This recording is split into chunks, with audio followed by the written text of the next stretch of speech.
Homunculus.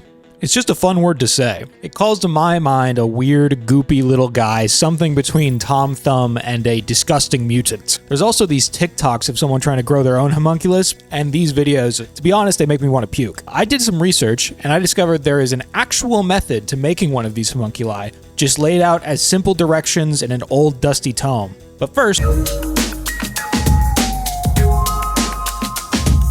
a homunculus at its core is an artificial human being. A person made without going through the womb of a woman, thereby being artificially created. The word was first coined by Paracelsus, the famous alchemist, in the 16th century, but there's been some idea of growing a weird little guy since like the 3rd century AD. The essence of the homunculus developed from the theory of preformationism, which is the idea that gametes, and specifically sperm cells, contain tiny little versions of whatever the creature would eventually develop into. Therefore, the whole process of creating a homunculus is just figuring out a way to develop that little man inside of the sperm into a whole adult creature. The homunculus is the basis for stories like Frankenstein and Faust Part 2, which both famously feature artificial life forms. It may also be the basis for the Jewish golem, although the timeline is unsure. But in any case, like in these stories, the purpose of creating a homunculus is to make a little minion to do your bidding. What you saw in the thumbnail is not what a homunculus would actually look like, but instead it's a scientific allegory for how humans perceive the senses. It's called a cortical homunculus. You are this homunculus, the you being the little guy in your brain. It's basically a map of your perception, how sensitive and detailed each body part is kinetically. You can kind of intuit it if you keep your eyes closed for a long time and focus entirely on your sense of touch. Try to make a mental picture of your body based on how sensitive the individual parts are. You'll find your face and hands are by far the most important, and in a way, the biggest parts. But this is a digression into BS modern Reddit crap. Now, I'm gonna tell you...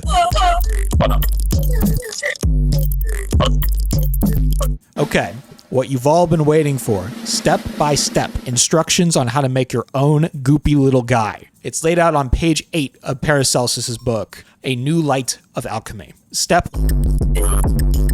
let the sperm of a man by itself be putrefied in a gourd glass, sealed up.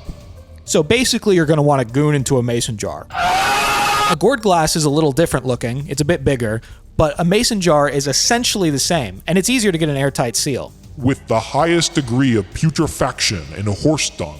So make sure you get some horse poop in there. The idea is that it's fresh and warm so that it will ferment, like kimchi. For the space of 40 days, or so long until it begins to be alive, move and stir, which may easily be seen. Easy enough. Just let it age like a fine wine. Once it comes to life, move on to step... After this time, it will be something like a man, yet transparent and without a body. Now after this, if it be every day, warily and prudently nourished and fed with the arcanum of man's blood. So, the arcanum of man's blood is different from just normal blood. Arcanum means secret or mystery in Latin, so you know it's got to be refined in some way. Later in the book, it describes this as preserved blood.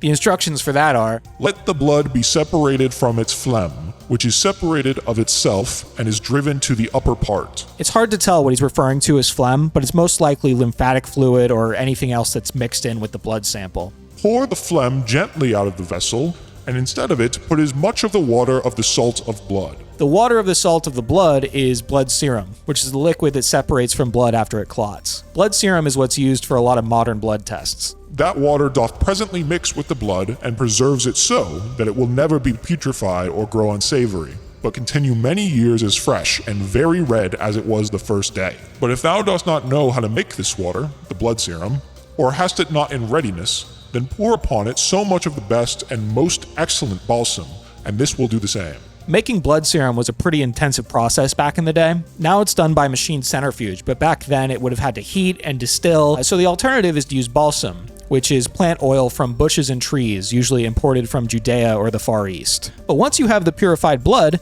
just keep feeding it and for the space of 40 weeks, kept in a constant equal heat of horse dung. It's not really specific, but it needs to be kept on heat. Not like fiery heat, more like warm, like a womb. Today, some sort of chicken incubator would probably be accurate. Of course, it still needs to be in the poop, but after 40 weeks, it will become a true and living infant, having all the members of an infant, which is born of a woman, but it will be far less. And this is afterwards to be brought up as great care and diligence as any other infant, until it come to riper years of understanding. Now this is one of the great secrets that God ever made known to mortal, sinful man. For this is a miracle, and one of the great wonders of God, and secret above all secrets. And deservedly it ought to be kept amongst the secrets until the last times, when nothing shall be hid, but all things be made manifest. So make sure you keep this quiet. We don't want the normies finding out how to make goopy guys, or we will not be special anymore. Imagine if everyone has their own armies of homunculi. Then it'd just be lame.